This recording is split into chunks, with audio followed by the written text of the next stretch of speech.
presented by DD Films Maithili.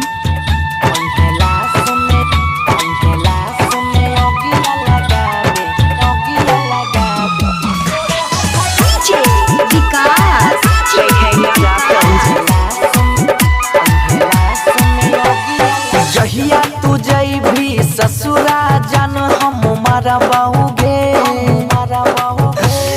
जहिया तू जइभी ससुरा जान हम मरवाओगे।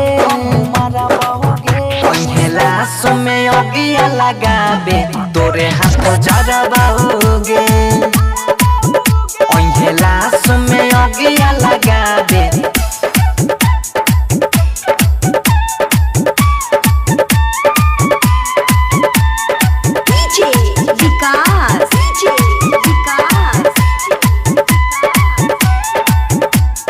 मटियार कला सीतामढ़ी, मटियार कला सीतामढ़ी। JK Yadav Films। अभी आप सुन रहे हैं बंसीधर चौधरी को।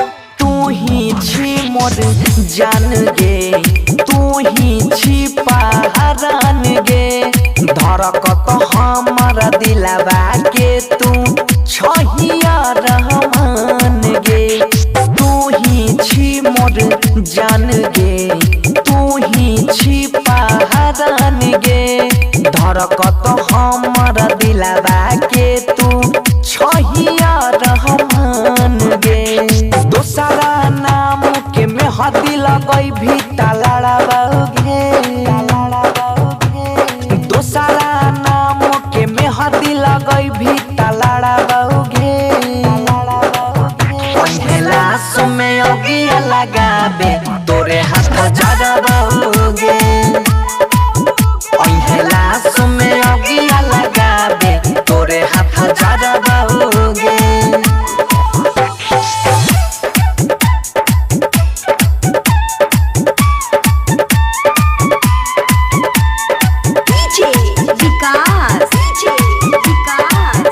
JK Yadav Films।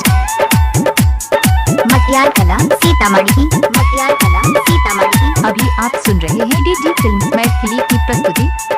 JK Yadav Films। JK Yadav। हाँ, हमारा से मुहा नहीं मोर गे, बिचो रहिया में नहीं छोड़ गे। तोरे वियोग में बहई जानू अखियाँ से लोर गे। हमारा से मुहा नहीं मोर गे, बिचो रहिया में नहीं छोड़ गे। तोरे वियोग में बहई जानू अखियाँ से लोर गे। दिलही जखम मर हमसे केना भरवाओगे, दिलही जखम मर हमसे केना भरवाओगे।